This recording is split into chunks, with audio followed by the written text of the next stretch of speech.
La cámara es un artefacto poderoso porque puede transmitir una óptica personal al espectador, refiere a Egoyan, el director de cine independiente, quien visitó México para ser parte de la retrospectiva de su obra que organizó la Cineteca Nacional, donde nos habló de cine, de sus películas y de las obras que han influido en su trabajo como cineasta.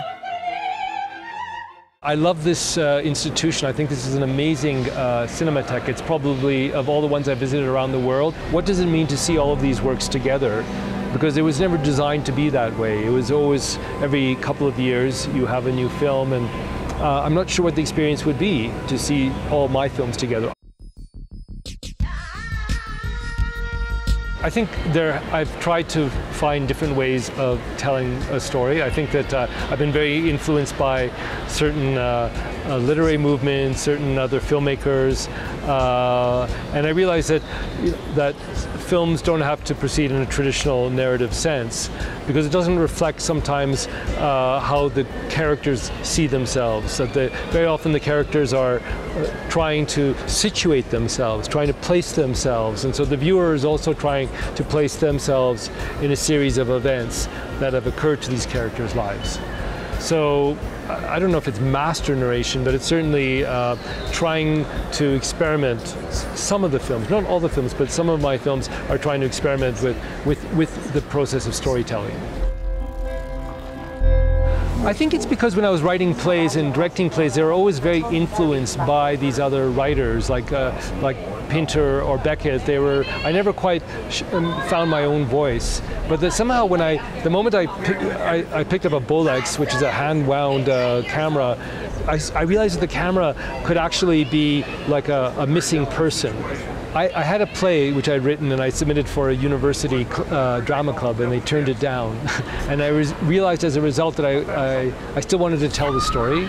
So I went to the film club, and I didn't really know about film at the time, but I started exploring it. And when I picked up the camera, which was a Bolex hand-wound camera, I thought, oh my God, this is like someone watching these characters.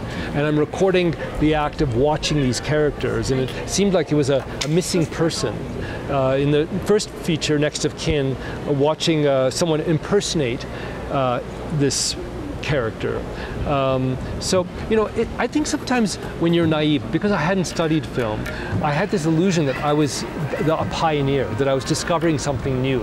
And then as I began to kind of develop this understanding of cinema, the fascination with the power of the camera never sort of left me.